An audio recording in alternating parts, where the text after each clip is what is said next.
जी sir. पीछे की। हाँ सर। 15 अगस्त की तड़के सुबह एक दुर्भाग्यपूर्ण घटना घटित हुई थी। समस्तीपुर पुलिस के मोहनपुर ओपी प्रभारी नंदकिशोर यादव जी एक रेड में बाहर निकले हुए थे। उनको सूचना मिली थी और वो अभी अपराधियों के विरुद्ध, चोरों के विरुद्ध छापेमारी करने निकले थे और अपराधियों से, चोरों से उनकी एक साहसिक मुठभेड़ हुई जिसमें वो वीर गति को प्राप्त हुए थे। आप सभी लोगों को पहले अवगत करा दिया गया था।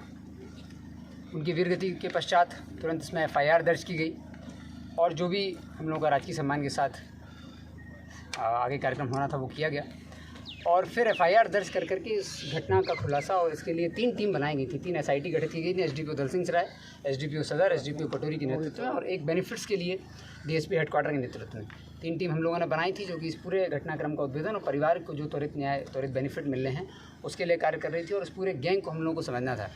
FIR दर्ज करने के पश्चात इस पूरे गैंग को समझा गया, गैंग का पता लगाया गया तो इससे स्पष्ट हुआ कि ये करीब 30-32 लोगों का गिरोह है, जो कि नालंदा जिला के झरहापर गांव है, कराय परसुराय थाना में, भवानी बीघा, परसापर और शान बीघा और झरहापर गांव के आसपास के 3-4 गांव और हैं और कराय परसुराय थाना के नियर बाय थाना के भी कुछ छोटे छोटे गांव हैं, जहां पर ये एक संगठित गिरोह की तरह कार्य करता है।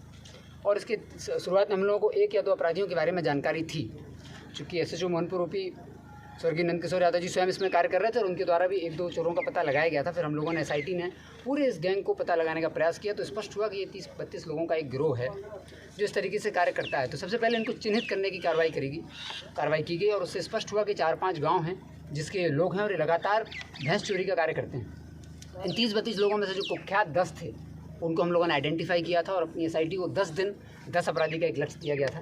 आज करीब 5 दिन हो रहे हैं और हम लोगों ने उन 10 जो कुख्यात थे उनमें से 4 को गिरफ्तार कर लिया है। इन चारों के साथ जो घटना में ट्रक लेकर के लोग आए थे चोरी करने के लिए, वो ट्रक बरामद किया गया, पिकअप ऑलरेडी बरामद हो गया था। हथियार, जो 2 हथियार इस घटना में इस्तेमाल हुए थे उसमें से 1 हथियार बरामद कर लिया गया है। 4 लोगों की गिरफ्तारी हो गई है। अन्य 6 जो हैं उसमें से 4 जो हमारे टॉप टारगेट हैं अभी, उन चारों को भी हम लोगों ने टारगेट पर रखा हुआ है। फ़िलहाल वो सभी पूरे परिवार के साथ एक तरीके से लापता हैं। हमारी कुछ गोपनीय और खुफिया टीमें निकली हुई हैं जो कि न सिर्फ राज्य बल्कि देश के अन्य भागों में भी निकली हुई हैं, लगातार इन अपराधियों का पीछा कर रही हैं और हमारे SIT का ये जो लक्ष्य है कि शीघ्र ही उन चारों को जहाँ पर वो हैं वहीं पहुँच करके कार्रवाई की जाएगी। और फिलहाल जो 4 लोग पकड़े गए हैं ये हमारे टॉप 10 में थे इस पूरे गिरोह के। इन लोगों को पकड़ा गया है, इनको FIR करके जेल भेजा जा रहा है। इन लोगों से पूछताछ हुई, पूरे घटनाक्रम को हम लोगों ने समझने का प्रयास किया तो इससे स्पष्ट हुआ कि ये लोग घूम फिर करके लगातार, ये पूरे जो गांव हैं, इस गांव में बड़ी संख्या में चोर हैं, जो नाम मैंने आपको बताया, इन सभी गांव में बड़ी संख्या में चोरों की आबादी है और ये भैंस चोरी का ही ये लोग कार्य करते हैं। संगठित गिरोह है। इन लोगों का जो मॉडस है काम करने का, ये लोग अपने साथ एक ट्रक, 2 स्कॉर्पियो रखते हैं, 2 पिकअप रखते हैं और कुछ बोलेरो रखते हैं। 30-32 लोग अलग अलग क्षेत्रों में बढ़ जाते हैं, जहाँ इन्हें घटना करनी होती है वहाँ के एक लोकल व्यक्ति से टाई अप करते हैं और उस जोग्राफी को, भौगोलिक स्थिति को समझते हैं कहाँ घटना करने वो लोग जा रहे हैं और वहाँ पर कहाँ भैंसों की अधिकता है और कहाँ इजीली ये लोग चोरी कर सकते हैं, वो आइडेंटिफाई करते हैं जगह और फिर चोरी करने के लिए निकलते हैं। जब हम लोगों ने इनका पूरा पिछले 6 महीने का जो देखा तो उससे स्पष्ट हुआ कि ये कई ज़िलों में, जैसे कि जहानाबाद, गया, मोतिहारी, सीतामढ़ी, शेखपुरा, यहाँ पर भी भैंस चोरी की घटनाओं को लगातार अंजाम दे चुके थे। 9 तारीख को ये लोग पहली बार समस्तीपुर आए थे। इन्होंने मोदीनगर थाना क्षेत्र का एक व्यक्ति है, लोकल लाइनर है, उससे इन्होंने संपर्क किया था। वो इनके गैंग में ही बहुत पहले शामिल हो चुका है, वो भी नालंदा में शिफ्ट हो गया है, लेकिन उससे इन लोगों ने संपर्क किया। संपर्क करने के बाद इन लोगों ने समझा कि कहाँ से चोरी करनी है। उसकी लाइनिंग लेने के बाद ये लोग 9 तारीख को पहली बार, 9-10 की रात में पहली बार समस्तीपुर आए और भैंस चोरी घटना की। फिर 10-11 को फिर ये गैंग आया, फिर घटना की। 11-12 को भी आया था, फिर घटना की। उसके बाद 14-15 की रात में आया था। तो जिस दिन घटना हुई उसके पहले 3 दिन लगातार इन लोगों ने चोरी की थी। उसी में से एक दिन जब चोरी हुई थी तो मोहनपुर के प्रभारी स्वर्गीय नंदकिशोर यादव जी को पता चल गया था कि ये कौन सा गैंग है और तो पीछे कार्य कर रहे थे और फिर ये पूरी घटना घटित हुई थी। जब इन लोगों से हम लोगों ने और पूछा तो स्पष्ट हुआ कि ये लोग साथ में अपनी जो पूरा 32 लोगों का गिरोह है तो 3-4 तरह की गाड़ियाँ लेके चलते हैं। करीब घटना जिस दिन इन्हें करनी होती है तो शाम के 8 बजे के आसपास उस जगह पहुँच जाते हैं। ट्रक को किसी रेत के बालू के टीले के आसपास पार्क कर देते हैं जहाँ लोगों को चोरी करनी होती है और वहाँ फिर ये लोग निकल जाते हैं। इनका जो रेकी का गिरोह है, जो इनको रेकी करता है, वो स्कॉर्पियो से पहले आ जाता है और वो स्कॉर्पियो और बोलेरो से पूरे क्षेत्र में घूम लेते हैं और रेकी कर लेते हैं कहाँ इन लोगों को करना है।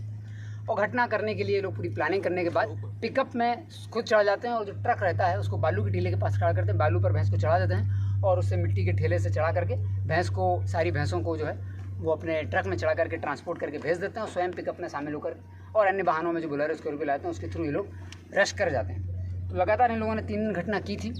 उस रात के बारे में और उसके पहले के बारे में इनसे पूछताछ तो स्पष्ट हुआ कि ये लोग जब आए थे तो इन लोगों ने 9, 10, 10, 11, 11-12 की रात में घटना की। 13-14 की रात में भी ये लोग यहाँ पर आए। पूरे 32 लोग यहाँ पर थे और ट्रक और पिकअप वगैरह लेके आए हुए थे। जब ये लोग यहाँ पर पहुँचे तो इन लोगों ने जहाँ घटना करनी थी वहाँ पर अटेम्प्ट लिया। रात में वहाँ पर कुछ गांव के लोग, चूँकि ये लोग जब भी घटना करते हैं तो इन लोगों का जो उद्देश्य रहता है भैंस को चोरी करना रहता है और चोरी करने के पश्चात भैंस को ठिकाने लगाते हैं। तो ये चूँकि ग्रामीण क्षेत्रों में करते हैं, खास करके दियरा क्षेत्रों में ही ये जाते हैं, तो वहाँ पर ग्रामीण लोगों के जग जाने से कुछ दुर्घटना की संभावना इन लोगों को रहती है। इसलिए अपने साथ इनके साथ कुल जो पूरा 32 लोगों का गैंग है जो यहाँ पर आया था उसमें से 4 लोग जो हैं वो हथियार लेके चलते हैं और इन लोगों का काम होता है कि पूरे गैंग को अगर पब्लिक जाग गई तो सुरक्षित स्कॉट करके निकालना और अगर पब्लिक जाग गई है, ग्रामीण लोग जग गए हैं तो हवाई फायरिंग करते हुए लोगों को ले जाना। जिस दिन ये घटना हुई उस दिन भी यही हुआ था। गाँव के लोग कुछ जाग गए थे जयपुर थाना क्षेत्र में और वहाँ पर इन लोगों के द्वारा हवाई फायरिंग करके वहाँ से निकला गया।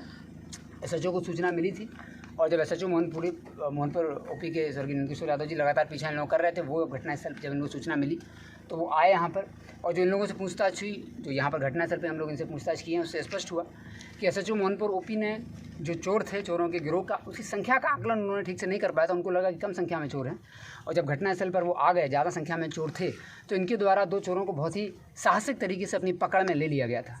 इन लोगों के द्वारा बहुत छुड़ाने का प्रयास किया गया, लेकिन फिर भी जब वो चोरों को नहीं छोड़ रहे थे तब इनके द्वारा चोरों के द्वारा फायरिंग की गई और हवाई फायरिंग भी की गई थी। जो एक खोखा भी हम लोगों को बरामद हुआ था। हवाई फायरिंग के माध्यम से डराने का भी प्रयास हुआ, फिर भी उन्होंने नहीं छोड़ा। तब जाकर इन्होंने वो हथियार फायर किया था जो